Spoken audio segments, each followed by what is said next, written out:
ना खुद करते हैं सही से, ना अपने बच्चों को करने देते हैं। जनगणना क्यों नहीं हुई साथियों? क्योंकि इनको मालूम है जो 3% इस देश के अंदर मनुवादी बैठे हैं वो जानते हैं जिस दिन पिछड़ा वर्ग समाज की जनगणना हो गई और लिखित में एक पत्र जारी हो गया, उस दिन किसी को सांसद विधायक बनने की जरूरत नहीं पड़ेगी साथियों। तो खुद अपने आप कुर्सी पे बैठने के लिए डंडा लेके घूमेगा साथियों, डंडा लेके। वो यादव है वो आगे ना निकल जाए, वो लोधी है वो आगे ना निकल जाए, वो सोनी ना आगे निकल जाए, वो गुर्जर ना आगे निकल जाए, वो कुशवाहा ना आगे निकल जाए, वो धाका ना निकल जाए, वो पटेल ना निकल जाए। और ये कैसे नहीं होता है?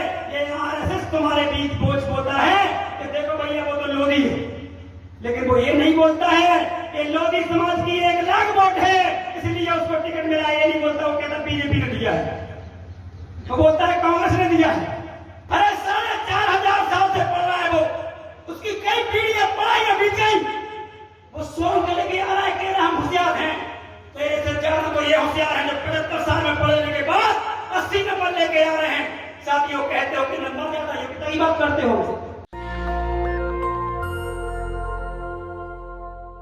कहने से पहले तथागत गौतम बुद्ध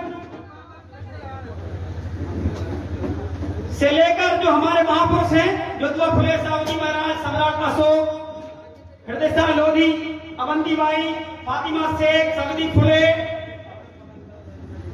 और सामाजिक न्याय के मसीहा शरद यादव जी, पिछड़ों के जनक साहूजी महाराज जी एवं समस्त हमारे बहुजन समाज के कवि पेरियार से लेकर सबके चरणों में नमन करते हुए आप सबको ये मैं बता देना चाहता हूं, ये भारत में सबसे पहला कार्यक्रम है जो पिछड़ों ने 26 जनवरी को आज रखा है। इसके पहले आजादी की लड़ाई लड़ने के बाद यही हमारे आपने देखा होगा टंडे मामा भील आज ही के दिन पैदा हुए थे और वो ऐसा क्रांतिकारी के पूरे समाज को आज एक करने का सिर्फ उनके नाम पे एक हो जाते हैं लोग। हम ज्योतिबा फुले, बाबा साहब भीमराव अम्बेडकर, माता सावित्री फुले का नाम तो लेते हैं, हृदय शाह लोधी का नाम तो लेते हैं, लेकिन हम कभी भी उनका अनुसरण ना खुद करते हैं सही से, ना अपने बच्चों को करने देते हैं। आखिर हमें 26 जनवरी को गणतंत्र दिवस के दिन संविधान दिवस मनाने की जरूरत कैसे पड़ेगी साथियों? साथियों ये बीजेपी, कांग्रेस, आरएसएस, इसके तमाम बजरंग दल, विश्व हिंदू परिषद के जो संगठन चल रहा है इस देश के अंदर, ये हमारे पिछड़ों को दीमक की तरह खाने का काम करते हैं। इसलिए हमारी 73 साल में संविधान लागू होने के बाद भी जनगणना नहीं होनी साथियों। जनगणना क्यों नहीं हुई साथियों? क्योंकि इनको मालूम है जो 3% इस देश के अंदर मनुवादी बैठे हैं वो जानते हैं जिस दिन पिछड़ा वर्ग समाज की जनगणना हो गई और लिखित में एक पत्र जारी हो गया, उस दिन किसी को सांसद विधायक बनने की जरूरत नहीं पड़ेगी साथियों। तो खुद अपने आप कुर्सी पे बैठने के लिए डंडा लेके घूमेगा साथियों, डंडा लेके। जो आप बात कर रहे थे ना वोट बेटी, मैं समर्थन करता हूं, लेकिन मैं कहता हूं बिना संविधान के इस देश में कुछ नहीं मिलने वाला। और बाबा साहब भीमराव अम्बेडकर ने 340 अनुच्छेद में लिख के गए थे, उन्हें मालूम था कि लोधी, कुशवाहा, कुर्मी, यादव, जितनी भी 3000 सहस्त्री जातियां हैं ये लड़ तो सकती है, लेकिन बिना संविधान पढ़े ये राजा नहीं बन सकती है। इसीलिए 340 अनुच्छेद लिखा है और हमें गर्व होना चाहिए बाबा साहब अम्बेडकर पे कि 340 अनुच्छेद लिखने के बाद भी हम उसको पढ़ नहीं पाए। हमें दुख होता है हम पढ़ नहीं पाए। क्यों? क्योंकि वहीं पे वो रजिस्ट्री है आपकी, और रजिस्ट्री में लिखा हुआ है, जैसे आपको पता होगा अगर कोई जमीन पड़ी है, अगर उस जमीन को पता चल जाए कि ये हमारे दादाजी के नाम है तो आप क्या करोगे बताइए? सभी लड़ना शुरू करोगे नहीं करोगे? ये जमीन हमारी मिलना चाहिए। लेकिन बाबा साहब भीमराव अम्बेडकर उस समय लिख गए 1950 से में कि आपकी जनगणना होना चाहिए प्रथम सरकार होते हुए, और जनगणना के बाद आपको संवैधानिक अधिकार मिलना चाहिए। लेकिन आरएसएस ने इस देश के अंदर जिस प्रकार से ओबीसी वर्ग में धर्म नाम का कीड़ा और देवताओं नाम का कीड़ा ऐसा पैदा किया कि हम अपनी लड़ाई न लड़ बहुत बढ़िया। अगर वाकई वो भगवान हमें कुछ देता तो जनगणना कराने के लिए किसी को, एक पिछड़ा वर्ग को कोई आशीर्वाद आज तक क्यों नहीं दिए? साथी बताइए आप, क्या वो हमारा दुश्मन है? क्या जिस भगवान को दिन रात पूछते हो, क्या वो आपका दुश्मन है? जो एक भी पिछड़ा वर्ग के व्यक्ति को आज तक किसी मंदिर में आशीर्वाद नहीं दिया गया कि आपकी जनगणना हो। आखिर क्यों? क्योंकि जिसे तुम मान रहे हो पाखंडियों को, वो तुम्हारे नहीं है। ये झूठा आडंबर, झूठे धर्म सिर्फ आपको इसलिए बताए जाते हैं ताकि आपकी एकता स्थापित हो और हिंदू मुस्लिम किया जाए और सरकार में ब्राह्मण बनिया बैठ के इस देश में हमारे ऊपर राज करे। साथी, ये सत्य है, इसे समझना होगा साथियों। आखिर अगर एसटी एससी को, हमारे एससी एसटी को अगर संख्या के अनुपात में हिस्सेदारी मिलती है, वो हमारे भाई हैं, हम उनका समर्थन करते हैं, संवैधानिक अधिकार है, लेकिन हमें क्यों नहीं मिले? ये बात समझना चाहिए। हम सिर्फ इसमें लड़ रहे हैं, वो यादव है वो आगे ना निकल जाए, वो लोधी है वो आगे ना निकल जाए, वो सोनी ना आगे निकल जाए, वो गुर्जर ना आगे निकल जाए, वो कुशवाहा ना आगे निकल जाए, वो धाकर ना निकल जाए, वो पटेल ना निकल जाए। और ये कैसे नहीं होता है? ये आरएसएस तुम्हारे बीच बोझ बोलता है कि देखो भैया वो तो लोधी है, लेकिन वो ये नहीं बोलता है कि लोधी समाज की 1 लाख वोट है इसलिए उसको टिकट मिला। ये नहीं बोलता, वो कहता बीजेपी ने दिया है, तो बोलता है कांग्रेस ने दिया है। लेकिन उसी जगह जहां पे लोधी, कुर्मी, कुशवाहा, 3000 से दलित जातियों के ओबीसी वर्ग के लोग, जिनकी संख्या 50% से भी ज्यादा है, उनको जब टिकट मिलता है तो हमारे लोगों को मिलता है कि वो कुशवाहा को मिला इसलिए कुशवाहा ज्यादा है, लोधी को मिला इसलिए लोधी ज्यादा है। लेकिन किसी ब्राह्मण बनिया को मिलता है तो क्या बोलते हैं? हिंदू हृदय सम्राट जगदीश पांडे, हिंदू हृदय सम्राट जगदीश चतुर्वेदी, त्रिवेदी दुनिया भर की बातें करते हैं, लेकिन कभी ये नहीं बोलते हैं कि यहाँ पे शिशुपाल को मिला है तो हिंदू हृदय सम्राट शिशुपाल यादव जी। बोला क्या? बताइए, बोला किसी ने? किसी ब्राह्मण ने लिखा कि इनको टिकट मिला है तो हिंदू हृदय सम्राट शिशुपाल यादव जी? लेकिन ये बात अभी भी बनने के बाद भी शिशुपाल यादव को समझ नहीं आ रही है। साथी, शिशुपाल यादव जी कह रहे थे योग्यता होना चाहिए। अरे योग्यता हमें नहीं है क्या? मैं योग्यता की आपको उदाहरण देता हूँ। 4500 साल से हमारे बहुजन समाज को डांटें दी जा रही है, हमारे समाज को गाली दी जा रही है, हमारे समाज को जाति के नाम पर प्रताड़ित किया जा रहा है। और हम 4500 साल से प्रताड़ित होने के बाद 75 अंक लेके आते हैं। हमारी शिक्षा सिर्फ 2 साल की हुई है, वो 4000 साल से पढ़ रहा है और हम सिर्फ 200 साल से पढ़ रहे हैं। और सही शिक्षा हमें सिर्फ संविधान लागू होने के बाद मिली है।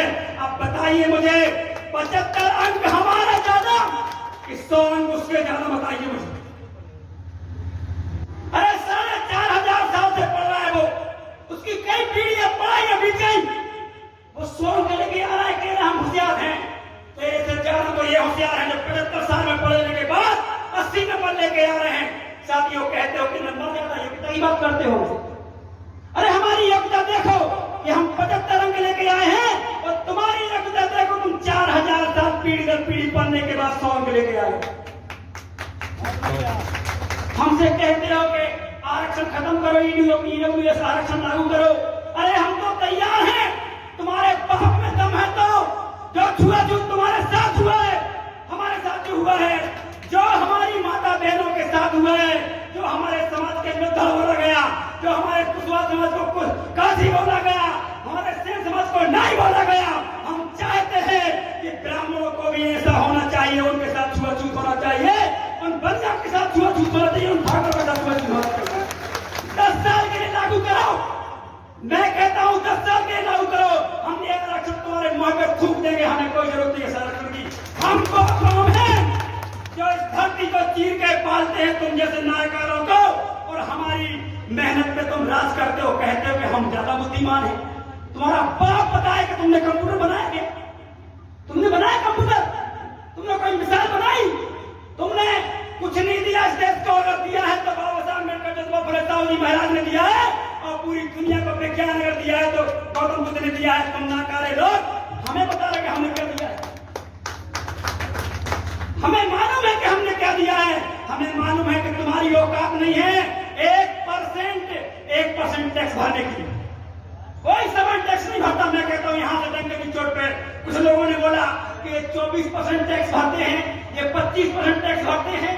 मैं कह रहा हूं नहीं भरते। कैसे? अगर इंटरनल टैक्स की बात की जाए तो हम पार्ले खरीदे, नमक खरीदे, कुछ भी खरीदते हैं हम, तो हम इनक्लूड टैक्स भरते हैं। और ये थोक में खरीदने वाले लोग रिटर्न भर के वापस टैक्स ले लेते हैं। ये हमसे बात कर रहे हैं। हमारी मेहनत पे सवाल खड़े करते हैं, हमारी शिक्षा पे सवाल करते हैं। अरे तुम अगर सामाजिक न्याय के मसीहा होते कोई, तो माता बहने जो हमारे सामने खोले ने जो करके दिखाया, क्यों आपने करके कभी नहीं दिखाया? क्योंकि आप में सामाजिक न्याय नहीं है, आप में सिद्धांत ही नहीं है। बात करते हैं अरे मैं मंडल मसीहा। शरदिया जी, अगर आज ओबीसी महासभा नहीं होती तो उनकी अंतुष्टि में कोई मंडल के नारे लगाने वाला नहीं होता। सर, ये ओबीसी महासभा है। लोग कुछ कह रहे हैं कि ये ओबीसी महासभा कह के चले जाओगे। अरे हमने 21 राज्यों में संगठन खड़ा किया है और ये विचारधारा पैदा की है कि मंडल जी के अंतुष्टि में मंडल मसीहा जिंदाबाद के नारे लगाने वाले ये धर्मेंद्र कुशवाहा लोगों को नहीं थे। कौन है बताइए? बीजेपी कांग्रेस का कोई मनुवादी हो जिसने लगाया हो? कोई की औकात नहीं है। क्योंकि मंडल को नाम है तो एक दिन कमंडल को खत्म करके रहेगा। साथियों, हमारा विजन हमारे महापुरुषों का विजन है और ओबीसी महासभा का विजन पूरे पिछड़ा वर्ग एसटी को सिद्धांतिक रूप से सामाजिक न्याय, समता, मूलक समाज की स्थापना के लिए हम गौतम बुद्ध की विचारधारा को आगे बढ़ाने के लिए काम करते हैं। साथियों, हम किसी पार्टी, हम ना शिवपाल जी के हैं ना नंदराम जी के हैं। हम सामाजिक न्याय अगर ये लड़ाई लड़ेंगे तो इनके है नहीं तो वोट का अभी 8 महीने बाद फिर वोट देंगे। हम शिवपाल जी हो चाहे नंदराम जी हो चाहे और भी खड़े होने वाले व्यक्ति क्यों ना हो, हम लोग इसलिए नहीं आए कि इनको विधायक बनाने के लिए नाम किया है। हम ओबीसी एकता, एसटी एकता स्थापित करने आए। साथ कुछ लोगों ने हमसे कहा कि भैया वो शिवपाल जी आ गए, ये 26 जनवरी का कार्यक्रम है, कोई अगर आता है तो वेलकम है उसका। शरद जी की पुण्यतिथि है, अगर कोई आता है वेलकम है उसका। लेकिन हमारे मन पे अगर हमारी बात कह के नहीं जाएगा तो यहाँ से उसके खिलाफ भी बोला जाएगा। साहब की डरने की जरूरत नहीं। हम यहाँ ये जरूर कहते हैं, निवाड़ी का पूरे बुंदेलखंड का, पूरे मध्य प्रदेश, पूरे देश में संख्या के हिसाब से हिस्सा लागू होना चाहिए। अगर लोकसभा में 543 सीट है तो 353 इन्हीं लोधी कुर्मी गाजी पटेल कुशवाहा साहू सोनी तामकार 3713 जातियों से भरी जाना चाहिए। साथियों, हमें कहते हो कि हम लोग कम नंबर वाले हैं। अरे तुम खेत काट के जानते नहीं हो, तुम झाड़ू लगा के जानते नहीं हो, तुम एक घर नहीं बना सकते, तुम खुद का कू नहीं उठा सकते हो। साथियों, हमको सिखा रहे हो कि हम कौन हैं? हम इस देश को सामाजिक न्याय और हम इस देश को साफ सफाई से लेकर पूरे देश को खड़ा करने वाला यही समाज बैठा हुआ है। सर, मुझे पता है इस देश के अंदर जो कहते हैं कि ईडब्ल्यू से आरक्षण लागू होना चाहिए, मैं कहता हूं बताइए, समय से निकल जाइए पूरे प्रदेश के अंदर, हाथ रख दीजिए कि कितने ब्राह्मण मिलते हैं, कितने ठाकुर मिलते हैं, कितने बनिया मिलते हैं रोडों में झाड़ू लगाते हुए, कितने मिलते बताइए। अरे जितने मिले उतने लागू कर दो, कोई दिक्कत नहीं है। लेकिन मध्य प्रदेश के अंदर 5% सबल लोग को 10% आरक्षण लागू कर दिया। कितना शर्मनाक है, मोदी के लिए सोचने वाली बात है कि नहीं बताइए। हम संविधान दिवस पे इसलिए यहाँ पे इकट्ठे हुए हैं कि हम बताना चाहते हैं इस देश के अंदर जो पिछड़ा वर्ग समाज के साथ हो रहा है वो किसी के साथ नहीं हो रहा। बीजेपी कांग्रेस डेली ऐसी हजारों किताबें लिखता है कि पिछड़ा वर्ग को बर्बाद किया जाए, ऐसा करो मोदी को यादव से लड़ा दो, ऐसा करो कुर्मी को सोनी से लड़ा दो, गुर्जर को यादव से लड़ा दो, ऐसे करके हजारों कटाएं मार के पड़ी पूरे देश के अंदर उन्होंने। और उनकी लाइब्रेरी में हमारे लोगों को जाने नहीं मिलता है। साथियों, वो सिर्फ लिखते ही है कि ये कुर्मी हो चाहे यादव हो, कुशवाहा हो, लोधी हो, संसद में क्या हाथ जोड़ देंगे। उन्हें लिखा है जैसे प्रजापति ने बताया। हमको समझना होगा आरक्षण कोई पेट भरने या घर परिवार पालने का साधन नहीं है। आरक्षण सामाजिक न्याय का सिद्धांत है। जो हमारा समाज पिछड़ा है, जो बिल्कुल नीचे तक पे चला गया है, अगर उसकी जाति की जनगणना हो जाएगी तो कोई भी समाज पीछे नहीं रहेगा, क्योंकि उसकी संख्या होगी और संख्या के हिसाब से अधिकार सुनिश्चित होंगे। साथियों, संख्या के हिसाब मुझे दुख होता है कि जितने ब्राह्मण हैं मध्य प्रदेश में उससे ज्यादा साहू हैं, लेकिन ब्राह्मण समाज के 60 विधायक है और साहू समाज का एक विधायक नहीं है। सोनी समाज का एक विधायक नहीं है, कामकार समाज का एक विधायक नहीं है। ये डूब मरने वाली उस समाज को भी है और हमें भी है। लेकिन मैं आह्वान करता हूं उनसे कि आपने कहा मोदी जी तो हमारे ओबीसी के साहू हैं, अरे एक टिकट नहीं दिला सकता है तुमको मोदी जी। मध्य प्रदेश के अंदर मैं कह रहा हूं एक टिकट नहीं दिला सकता प्रधानमंत्री होकर भी। आपको लगता है कि वो ओबीसी है, वो ओबीसी होता तो ओबीसी भी की बात करता और साहू होता तो मध्य प्रदेश में आप कम से कम 4 से 10 तो विधायक होते कि नहीं होते भाई। हमें समझना होगा हमारा असली दुश्मन कौन है इस देश के अंदर, हमें जानना होगा। आज जो हमारे नंदराम जी बैठे हैं ये कम से कम विधायक तो भी होना चाहिए थे, लेकिन काटे जा रहे हैं, काटे जा रहे हैं। ये ले लो, ये ले लो, ये ले लो, ये ले लो। कहीं कुशवाहा 70,000 है, कहीं लोधी 1 लाख है, कहीं यादव 50,000 है। इनका बाप बताए इनकी 20,000 संख्या भी कहीं एक विधानसभा में हो। इसके बाद भी कहते हैं कि ये तो लोधी है, ये तो कुर्मी है, ये तो कुशवाहा है। अरे हमारी गलती क्या है? अगर थोक वोट हमारी 70,000 है तो वहां पे संविधान के हिसाब से बिल्कुल उसी को मिलना चाहिए जिसकी संख्या ज्यादा है। अरे थानेदार ब्राह्मण है और वहां पर रहने वाली कौन कुशवाहा है, वो कैसे सिद्धांत रूप से बताइए, आपको कैसे न्याय करेगा बताइए। अगर वहां पे कुशवाहा है, अगर वहां पे लोधी है, कुर्मी है, माने सोनी है, कामगार है, तो उसी समाज का थानेदार होना चाहिए। और जिला में अगर जिसकी संख्या ज्यादा है जाति के हिसाब से करे ब्राह्मण की क्यों ना हो उसका होना चाहिए। लेकिन ब्राह्मणों की संख्या 3% है तो जिले में कैसे ज्यादा हो जाएगा बताइए। ये बात समझना होगी। जहां जहां भी हम ज्यादा है वहां हमारा कलेक्टर होना चाहिए, वहां हमारा तहसीलदार होना चाहिए, वहां हमारा एसडीएम होना चाहिए, वहां हमारा डीआईजी होना चाहिए, वहां का सांसद होना चाहिए, वहां का विधायक होना चाहिए।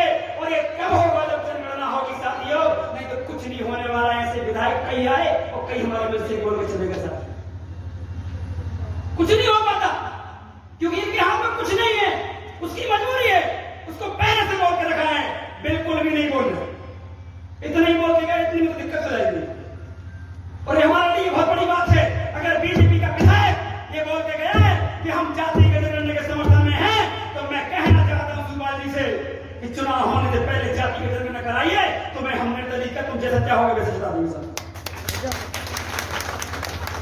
लेकिन ये दोगुनी राजनीति हमारे ओबीसी महासभा के लोग जानते हैं कि हमें इनको कैसे समझाना है।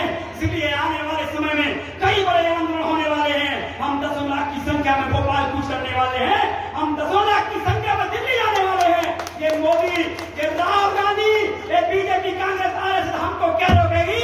हम अपने लोगों को आरएसएस बीजेपी से निकालने का काम करेंगे साथियों। उमा जी का चल रहा है आजकल, कहीं जाती ये बोलती है, कहीं जाके वो बोलती है। अरे मैं कहता हूं, स्वागत करता हूं आपका। यहाँ क्या बोल रहे हैं? ओबीसी महासभा के मंच पे आइए और कहिए जाति का जनगणना करोगे तो ही समर्थन करेंगे। नहीं बोल पाएंगे क्योंकि धर्म आड़े आ जाएगा उनका। और उस धर्म के चक्कर में ये समझ में नहीं आ रहा कि लोधी सबसे ज्यादा है मध्य प्रदेश में और 22 विधायक बनना चाहिए, 8 में संतुष्ट, 24 बनना चाहिए है ना। लेकिन एक यादव की बनना चाहिए, कुशवाहा की बनना चाहिए, लेकिन उमा जी लगे हैं। ये क्या है? हमको उमा जी ने बोल दिया अच्छी बात है कि वोट नहीं करना है बीजेपी को। हम तो बिल्कुल लगातार मंचों से बोल रहे हैं ये पार्टी हमारी जनगणना नहीं करा रही है, हमको बिल्कुल भी वोट नहीं करना है सर। बहुत बढ़िया। हम उमा जी की बातों को थोड़ी आएंगे भाई, उनको तो बाहर निकाल दिया, उनको उनकी बातें नहीं मान रही बीजेपी, तो हम उनकी बात क्यों सुने? हम तो अपनी बात करेंगे। हम धर्मेंद्र कुशवाहा, प्रमोद सिंह जी, पुष्पराज पटेल, हम ब्रजेंद्र यादव जो हमारे हैं, जो हमारे कार्यकारी अध्यक्ष हैं, चाहे राकेश पटेल हो, चाहे हमारे प्रदीप जोशिया हो, चाहे हमारी पूरी जिला की टीम हो, समस्त पूरे देश की जो टीम कह रही है कि बीजेपी कांग्रेस को बिल्कुल वोट नहीं किया जाएगा अगर हमारी जनगणना नहीं होगी साथी। और यही हमारा मुद्दा है आज का। लेकिन कुछ लोग कई और प्रकार की बातें कर रहे हैं, वैसे हम इसको वैसे बनाना चाहते थे। हम चाहते हैं इस देश में बात हो, हम तो कहते हैं नारा लगा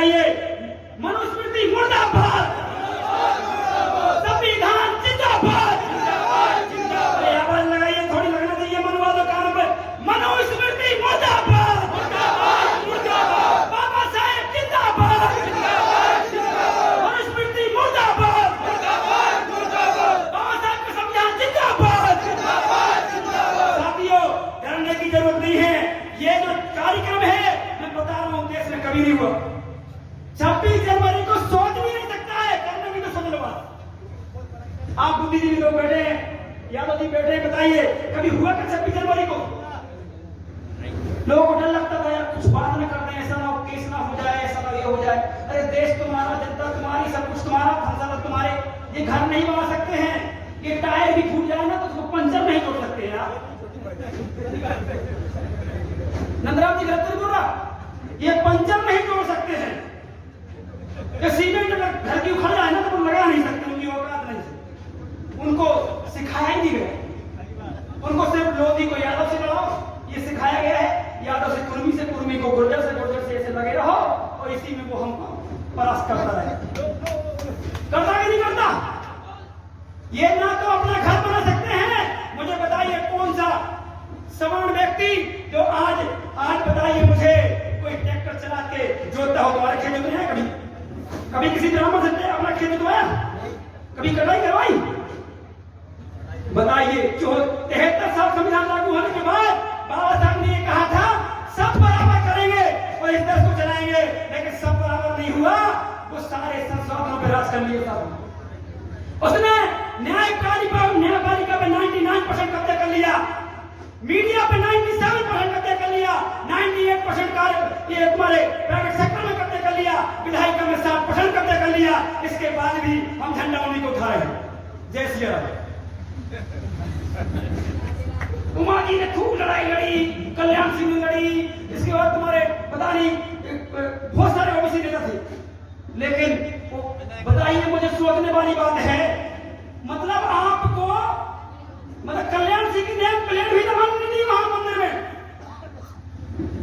अगर कोई लोग ही सुन रहा हो तो सुन लो, ढूंढ लेना वहां जाके, अगर तुम्हें वो भारती की या कल्याण सिंह की वहां एक नेम प्लेट भी लगी हो तो साथ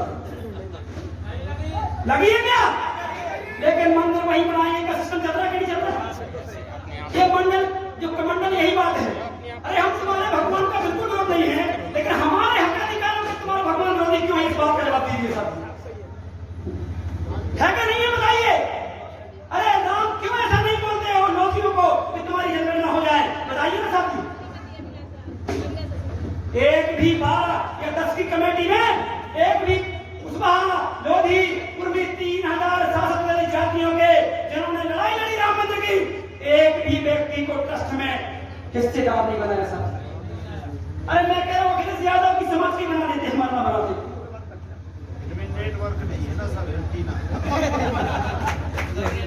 तो साथियों, इसलिए आप लोगों को बुरा लगेगा, हो सकता है कि आप लोग मेरी कड़वी बात लगे। दुनिया में बैठे लोग ये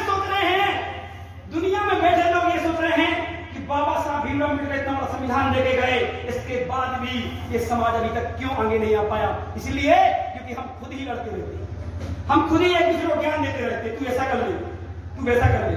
एकता के साथ नहीं कहते हम, पूरी समाज के। आप बताइए इस देश के अंदर जातिगत 40,000 संगठन बने, लोधी में 10 महासभाएं, कुशवाहा में 50 महासभाएं, यादव में 50 महासभाएं, ऐसे करके बना के 40,000 महासभाएं, 3000 शासक वाली जातियों की महासभाएं और 40,000 उपजातियों की महासभाएं। और बस धर्मेंद्र कुशवाहा जी जिंदाबाद, फिर यहाँ लोधी जी जिंदाबाद, फिर यहाँ सोनी जी जिंदाबाद लगे।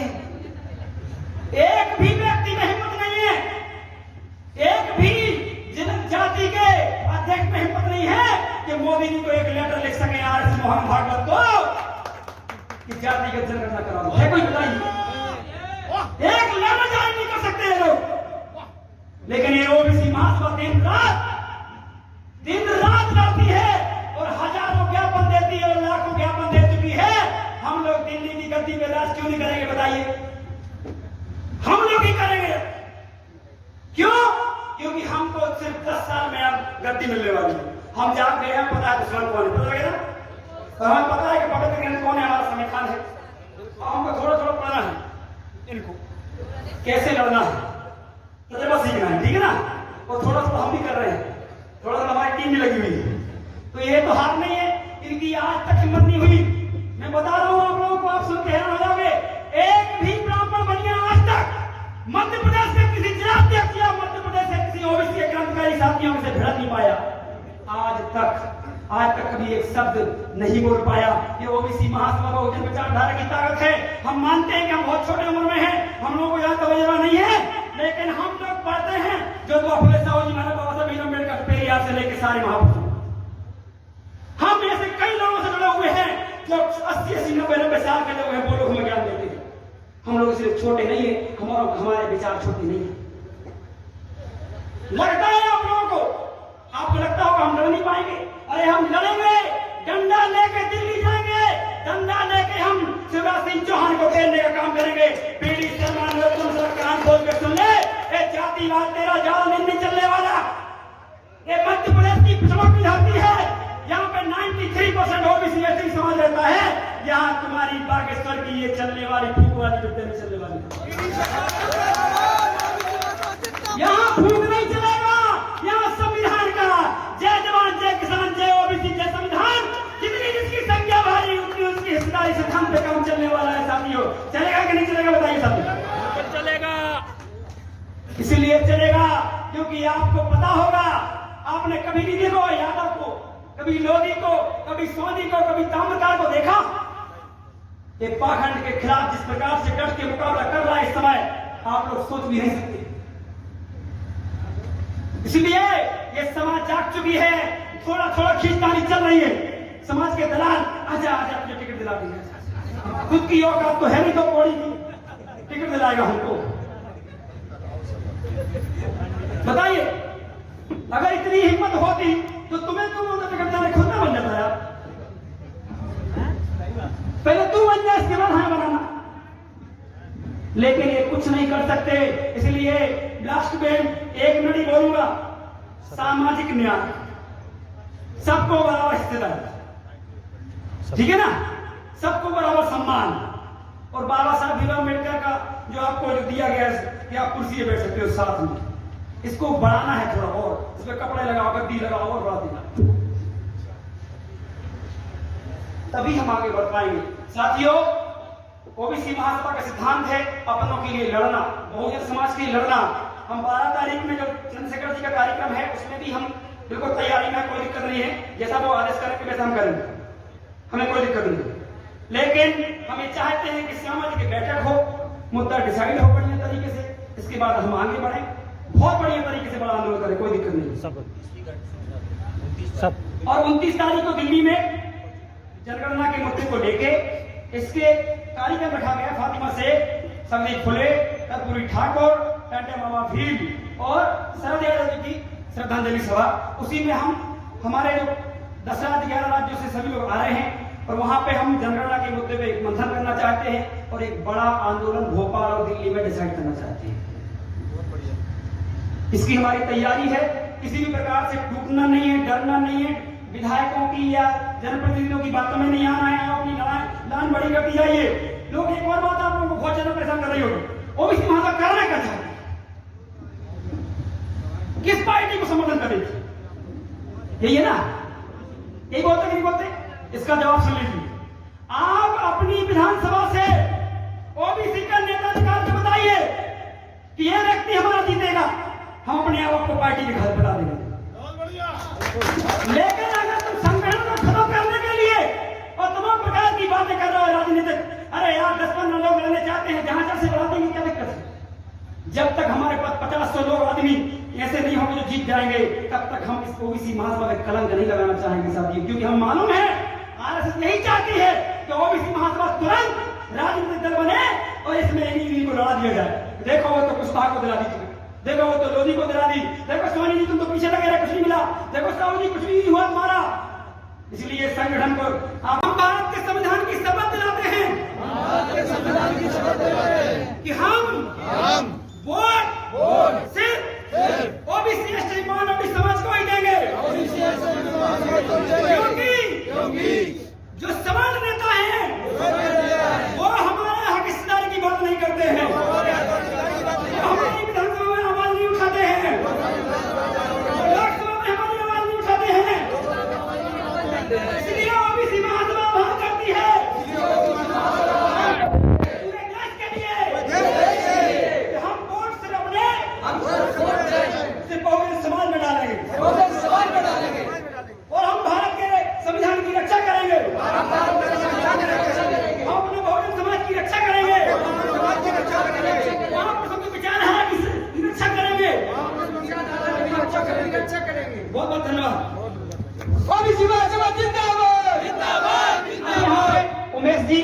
नेशनल दस्तक की आपसे गुजारिश है कि अगर इसको बचाना चाहते हैं तो नेशनल दस्तक को सब्सक्राइब करने के लिए रेड कलर के सब्सक्राइब बटन को दबाएं, फिर बेल आइकन की घंटी दबाएं।